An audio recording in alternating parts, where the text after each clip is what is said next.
I don't know how or why, but apparently it's been 10 years since I first moved to this quaint little island known as Britain. And over the past decade, I have amassed quite a long list of things that I find strange about the UK. And today I want to share some of them with you. The sentence, "you are right," is something you will hear all the time here in the UK. And my trouble with that sentence when I first moved here was that I thought it was a genuine question. Silly me. I thought people were asking me whether I was or was not okay. And these are some of the emotions it stirred up within me. Number one, confusion. Do I look like I am physically or mentally not okay? Number two, fear. Why are strangers going out of their way to ask me this? Are they being nice or are they very concerned either for themselves or for me? And number three, when I do go on to answer that question, why are they no longer listening? Well, if you've ever faced this dilemma, here is the solution. When asked, "you are right," by a British person, you just say it back, okay? This is because the question, "you are right," actually has nothing to do with you. It's just a form of greeting similar to the American, "what's up?" What up? What's up? Point number two is about bathrooms, and I frankly don't even know where to begin with this one. The British have managed to conquer most of the known world, yet they have somehow not managed to conquer the concept of taps that don't make you feel like you're in purgatory. I mean, it stings, it burns, it's uncomfortable. And for what? Why? We have invented taps that fulfill all these criteria, yet somehow you are not installing them. And that's all I'm gonna say on the matter, but don't worry, we're not done with bathrooms because there are more quirks. Number two, let me take a breather because this one doesn't get me so riled up. But number two, why are there no plug sockets in your bathroom? What if I want to charge my electric toothbrush? I know, I'm a modern woman, what can I do? What if you're a guy and you're trying to use clippers and you want to plug them in? What happens then?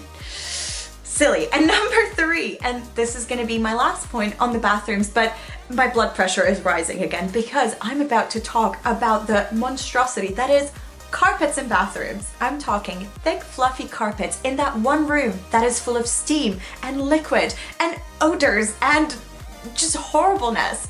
Why would you want to have a fabric in there of any sort, really, but a fabric that is permanently attached to the floor that I have no idea how you clean?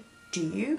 Does anyone want to argue with me about this, by the way? Because if you do, and if you have strong opinions about the benefits of having carpets in bathrooms, I would absolutely love to hear them. Our next point is queuing, and I am completely on the British side here. I think queues are fantastic. I love how orderly and organized they are. I don't love maybe how plentiful they are, but frankly, at this point, I've been here long enough that if I see a queue, I just go stand at it. Do I know what awaits on the other end of it? No, and I don't need to. Number four, we've got tutting, and this can often go hand in hand with queuing, especially if there is somebody who is breaking the unspoken rules of the system.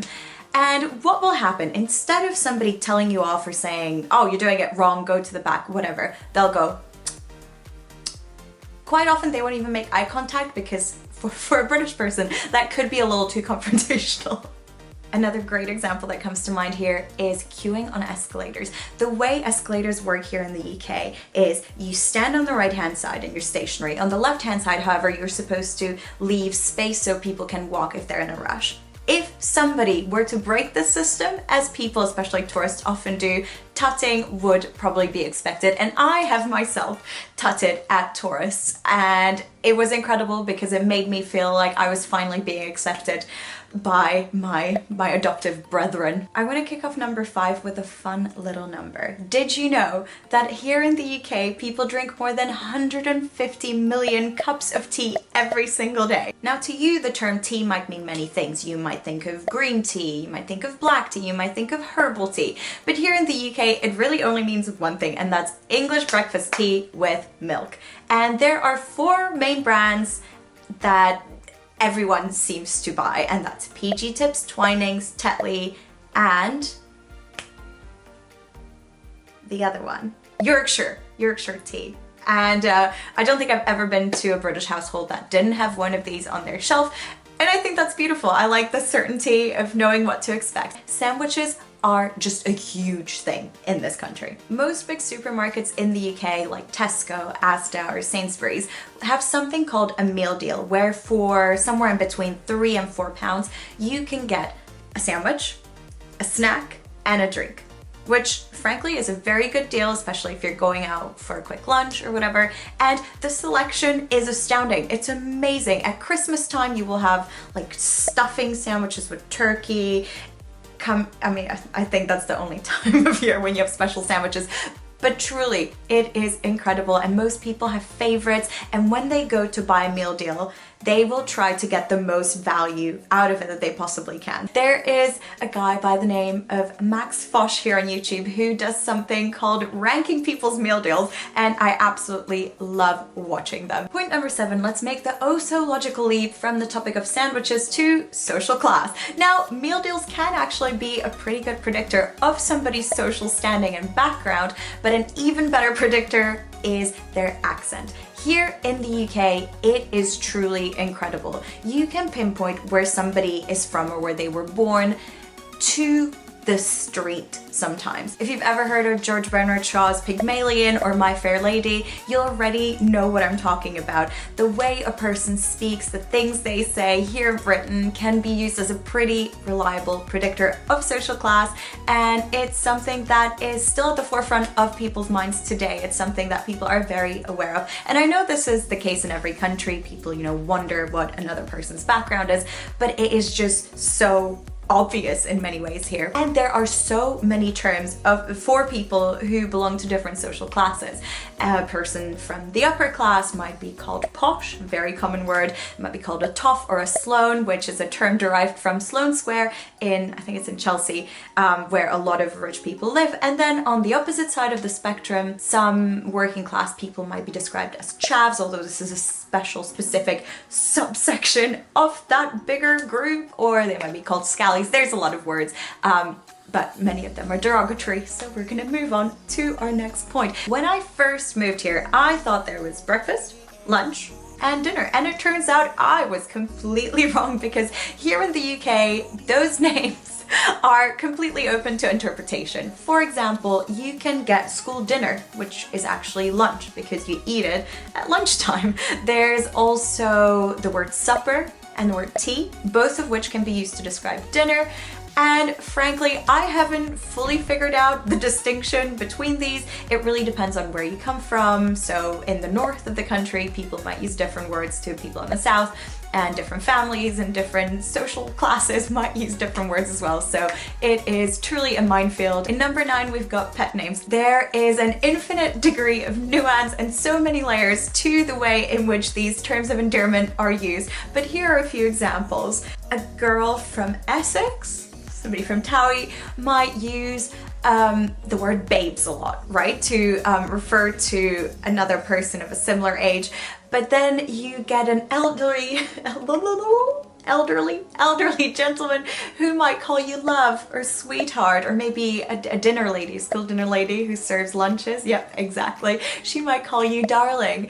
And all of these terms I think are very beautiful, although sometimes can come across as a little bit sexist these days if men keep referring to young women as like sweetheart or darling in a slightly patronizing way. But overall, I am a big fan of this, and it just feels so quintessentially British. Number 10, and I'm sorry I didn't mention this sooner, is British politeness. There was a survey done a few years ago of more than 1,000 Brits, and they came to the conclusion that the average person says the word sorry a total of 8 times per day, and that 1 in 8 people apologize a total of 20 times per day, which I think is wonderful because I have or am quickly becoming one of them. At this point, I will say sorry to inanimate objects. If I bump into a table, I will probably apologize. The word sorry actually has myriad uses. You can use it to apologize, but you can also use it to replace many other sentences. For example, if the weather's bad, you might choose to say, oh, I'm sorry the weather's bad, even though obviously that is fully out of your hands.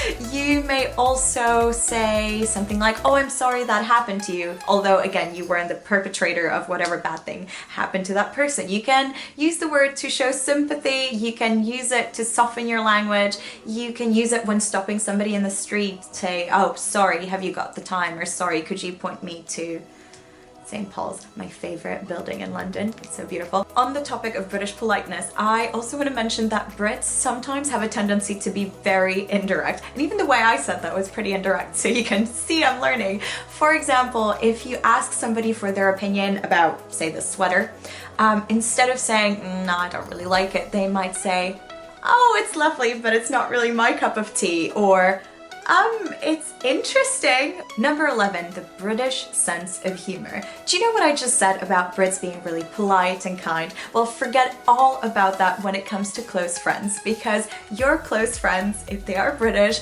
are just gonna make fun of you the whole time, and it's never gonna stop, and at some point, hopefully, you're gonna just join them, because if you don't, I dread to think what might happen. And yeah, it helps with growing thick skin. It helps to assess how close you are with someone, because if they are not ripping into you, you're probably not that close. Number 12, let's talk about British fashion. Obviously, the way people dress varies across cultures, and the UK is no exception. Now, I could mention a few things here, like the British love of fake tan and super short shorts, but I'm not going to do that. What I want to focus on instead, well, I mean, I've just done it, but what I want to focus on instead is the way Brits dress wrong for the weather. Scenario number 1, the first warm day of the year. And by warm, I mean, we've gone into double digits. Suddenly, you look around you and everyone, virtually everyone, is topless. It's absolutely astounding, especially, I would say, in Scotland, where I lived a few years ago. The second the sun is out, the guns are out, just everything's out. Scenario number 2 is the opposite. It's cold nights. And on some exceptionally cold nights, I've witnessed things like a group of girls, age is irrelevant, walking to or from a club, I don't know, and they are literally not wearing tights or a coat, just a really short dress and high heels, and there can be ice on the roads, but that's their uniform, and I just am physically incapable of understanding how they don't perish. It literally makes me feel like I'm David Attenborough observing a different species. Number 13 is trashy holidays abroad, and this one I love. This is something British teenagers tend to do after finishing their A-levels, i.e. graduating from high school, and basically there are only a handful of destinations these British teenagers tend to gravitate to. We've got Magaluf and Ibiza in Spain, we've got Malia, Kavos and Zante in Greece, and Ayia Napa in Cyprus. I may have left one or two out, but these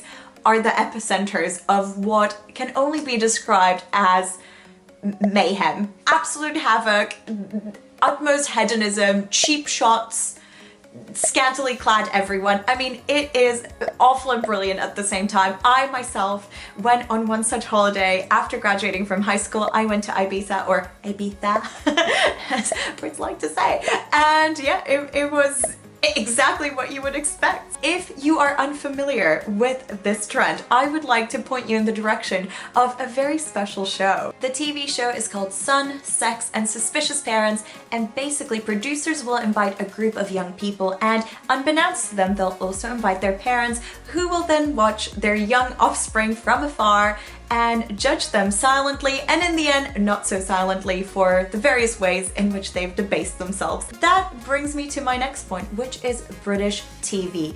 There are some completely outrageous shows on British TV. Let me open the floor with something called Gogglebox. Gogglebox is a show in which you watch people watching TV. Why? I'm not sure.